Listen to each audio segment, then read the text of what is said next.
మమ్మల్ని మిక్కిలిగా ప్రేమించిన మా ప్రియ పరలోకపు తండ్రి, మీ ఘనమైన శ్రేష్టమైన నామాన్ని బట్టి వేలాది వందనాలు చెల్లిస్తున్నాం. ప్రతిదినం ఈ రీతిగా మీ పాదాల చెంత చేరి శ్రేష్టమైన మీ మాటలు ధ్యానించడానికి మీరిచ్చిన మహాకృపను బట్టి వందనాలు చెల్లిస్తున్నాం. అయ్యా, వాక్యం వింటున్న మా శ్రోతలందరినీ దీవించండి, ఆశీర్వదించండి, బలపరచండి, ధైర్యపరచండి, మీ జీవాహారమునిచ్చి తృప్తిపరచండి. ప్రభా, కాంపిటేటివ్ ఎగ్జామ్స్ రాస్తున్నారు, డిఎస్సి, బ్యాంక్, రైల్వే ఎగ్జామ్స్ రాస్తున్నారు బిడ్డలు. ప్రభా, వాళ్ళందరినీ కూడా మీ జ్ఞానం ఇచ్చి మంచి ఉద్యోగాల బిడ్డలను ఉంచండి, నడిపించండి. హాస్టల్ నుండి చదువుతున్న బిడ్డలు చక్కని జ్ఞానం ఇచ్చి నడిపించండి. అట్లాగే ప్రభు నాయన, బిడ్డలందరూ కూడా మీ పాదాల చెంత చేరి శ్రేష్టమైన వాక్యాన్ని ధ్యానిస్తూ ఉండగా మీ జ్ఞానమును, మీ యొక్క ఆశీర్వాదమును బిడ్డలందరికీ దయచేయమని అడుగుతున్నాం. అనారోగ్యంగా ఉన్న వారికి ఆరోగ్యము దయచేయండి. అయా, దూర ప్రాంతాల నుండి ఉద్యోగాలు చేస్తున్నారు బిడ్డలు, చక్కని జ్ఞానము, ఆరోగ్యము మీ కాపుదలు ఇచ్చి నడిపించమని అడుగుతున్నాం. అట్లాగే తండ్రి, విదేశాల్లో ఉన్న మా బిడ్డలందరి గురించి ప్రార్థిస్తున్నాం. వారికి కూడా చక్కని ఆశీర్వాదము, ఆరోగ్యమును, డ్యూటీల విషయంలో మీ కాపుదలు ఇచ్చి నడిపించని అడుగుతున్నాం ప్రభా. అలాగే అయా ప్రతి సంఘములో ఉన్నటువంటి సకల పరిశుద్ధులకు మీ కాపుదల భద్రత ఇచ్చి నడిపించి బలపరచమని యేసయ్య పరిశుద్ధ నామములు అడిగి వేడుకొనుచున్నాము తండ్రి, ఆమేన్. ప్రియులారందరికీ వందనాలండి. నిన్నటి దినములో మనం కీర్తన గ్రంథం 17వ అధ్యాయం 4వ వచనాన్ని మాత్రమే మనం ధ్యానం చేశాం. ఈరోజు కీర్తన 17వ అధ్యాయం 5వ చరణం. నీ మార్గముల యందు నా నడకలను స్థిరపరుచుకొని ఉన్నాను, నాకు కాలు జారలేదు. కీర్తనకారుడు ఎంత అద్భుతమైన మాట ఆ విషయాన్ని తెలియజేస్తూ ఉన్నాడు. దేవుని మార్గముల యందు దావీదు యొక్క నడకలు స్థిరపరుచుకొని ఉన్నాడు. కావునే దావీదు యొక్క కాలు జారలేదు. అంటే సమస్యల్లోకి చిక్కుకోలేదు. సమస్యలు చుట్టూ ఉన్నాయి, సమస్యలు ఇబ్బంది పెడుతున్నాయి, కానీ ఆ సమస్యల్లోకి ఇరుక్కోకుండా, చిక్కుకోకుండా దేవుడు ఎప్పటికప్పుడు దావీదుని తప్పిస్తూ ఉన్నాడు. దేవుని మార్గములలో ఆయన నడకలు అనగా దావీదు యొక్క నడకను స్థిరపరుచుకుంటే కాలు జారలేదని చెప్తూ ఉన్నాడు. దేవుని మార్గాలు ఎంత శ్రేష్టమైన మార్గాలో లేఖనాల్లో మనం చాలా విషయాలు చూడొచ్చండి. దేవుని మార్గాలు ఎంత గొప్పవో మనం చూడొచ్చు. కీర్తన గ్రంథములో 65వ అధ్యాయం 11వ చరణంలో అండి. సంవత్సరమును నీ దయాకిరీటము ధరింపజేసి ఉన్నావు, నీ జాడలు సారము వెదజల్లుచున్నవి.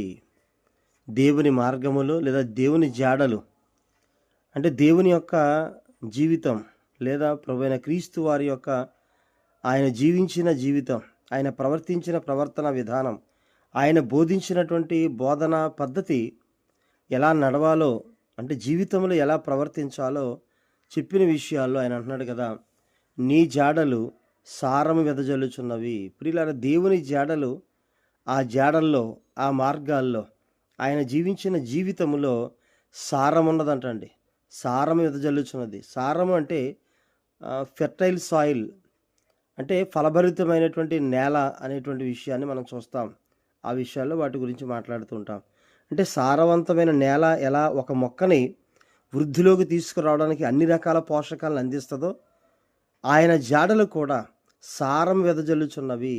అంటే దేవుని యొక్క అడుగు జాడల్లో గనక మనం నడిస్తే, దేవుని మార్గములో గనక మనం వెళ్ళగలిగితే, ఆయన అంటున్నాడు సారము అనగా మన జీవితంలో ఎదగడానికి, ఫలించడానికి, అభివృద్ధి చెందడానికి ఏమేమైతే కారకాలు కావాలో ఆ కారకాలన్నీ కూడా ఆయన యొక్క మార్గములో వెదజల్లుచున్నామంటున్నాడు.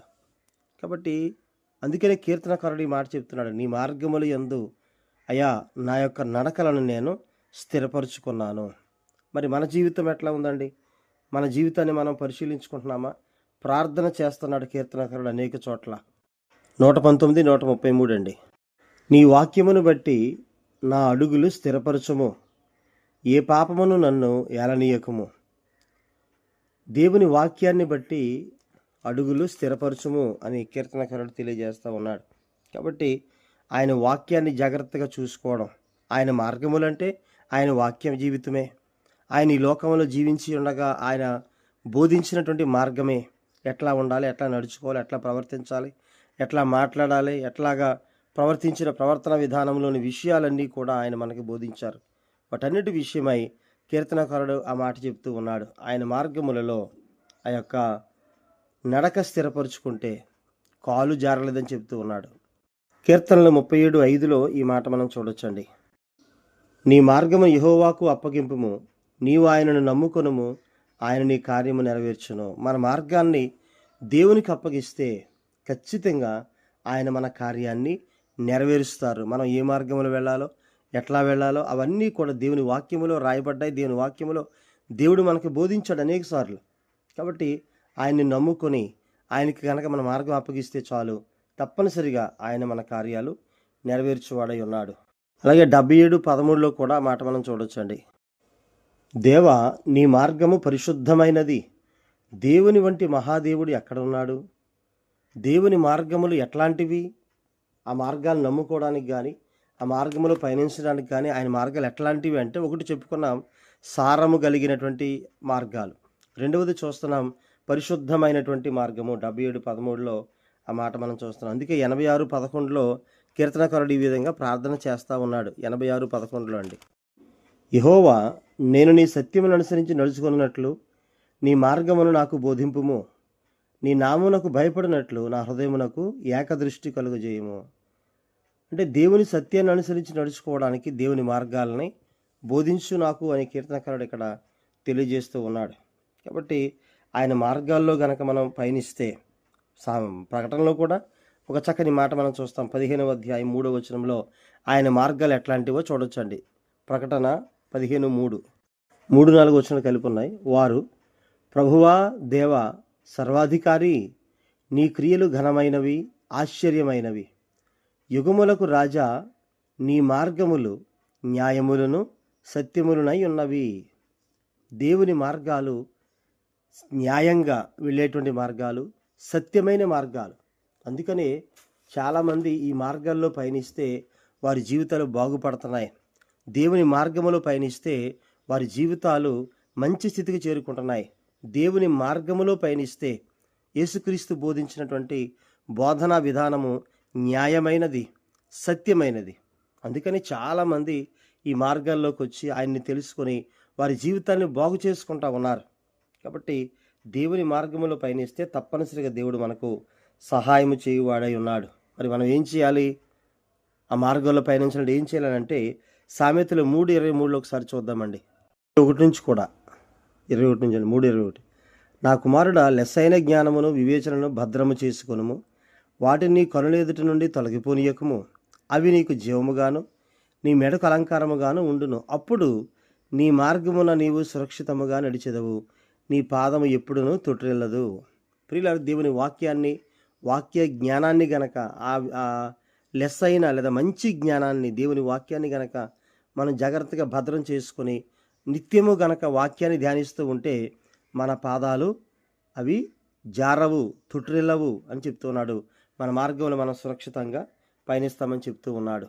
ఇదే సామెతలు 4వ అధ్యాయం 26-27 వచనాలండి. నీవు నడుచు మార్గమును సరళము చేయుము. అప్పుడు నీ మార్గములన్నీ స్థిరములగును. నీవు కుడి తొట్టుకైనను ఎడమ తొట్టుకైనను తిరగకము. నీ పాదమును కీడునకు దూరముగా తొలగించుకొనుము. ఆయన మార్గాల్లో పయనించాలంటే ఏం చేయాలంటున్నాడంటే, మన నడిచే మార్గాల్ని సరళము చేయాలి. అందులో మనల్ని ఇబ్బంది పెట్టి, దేవుని ఇబ్బంది పెట్టేటువంటి ఇబ్బందికరమైనటువంటి స్పీడ్ బ్రేకర్లు ఏమీ ఉండకూడదు. అవన్నీ తొలగించుకుంటే అప్పుడు మన మార్గాలన్నీ కూడా దేవుడు స్థిరము చేస్తానని చెప్తూ ఉన్నాడు. కాబట్టి ఆ మార్గాల్లో మనం పయనించినట్లుగా దేవుని దగ్గర ప్రార్థన చేసి ఆ దేవునికి మనకి మధ్య ఉన్నటువంటి ఇబ్బందికర పరిస్థితులన్నీ తొలగించుకుంటే కనుక ఖచ్చితంగా దేవుడు ఆయన మార్గంలో నడిచే వారందరినీ కూడా దేవుడు ఆశీర్వదిస్తాడు. ఆయన మార్గములు వెళ్ళే వాళ్ళ యొక్క జీవితాన్ని దేవుడు చక్కగా ఆశీర్వదిస్తాడు. ద్వితీయోపదేశకాండం 5వ అధ్యాయం 33లో మనం చూస్తే అండి, కాబట్టి మీరు కుడికే గాని ఎడమకే గాని తిరగక మీ దేవుడిని యెహోవా ఆజ్ఞాపించినట్లు చేయుటకు జాగ్రత్త పడవలను. మీరు స్వాధీనపరుచుకొనబో దేశములు మీరు జీవించు మేలు కలిగి దీర్ఘాయుష్మంతులగునట్లు మీ దేవుడిని యెహోవా మీకు ఆజ్ఞాపించిన మార్గములన్నిటిలో నడుచుకొనవలను. మనం జాగ్రత్తగా దీర్ఘాయుష్మంతులం అవ్వాలంటే దేవుని మార్గాల్లో మనం పయనించాలి. యెహోషువ గ్రంథం 1వ అధ్యాయం 7-9 వచనాలు కూడా ఇవే మాటలు తెలియజేస్తూ ఉన్నాయి. దేవుని మార్గమును గనక జాగ్రత్తగా మనం వెతికి ఆయన వాక్యాన్ని బట్టి నడుచుకుంటే కనుక మన మార్గాన్ని మనం చక్కగా వర్ధిల్ల చేసుకుంటామని చెప్తున్నాడు యెహోషువ గ్రంథంలో. కాబట్టి ఆ రీతిగా మనం దేవుని మార్గాల్లో మన అడుగులను, మన నడకలను స్థిరపరుచుకుంటే మన పాదము తొట్టిల్లకుండా మనం అన్ని విషయాలు వర్ధిల్లుతాం. దేవుడి తన మాటలు దీవించునుగాక. ఆమేన్. అందరికీ వందనాలండి.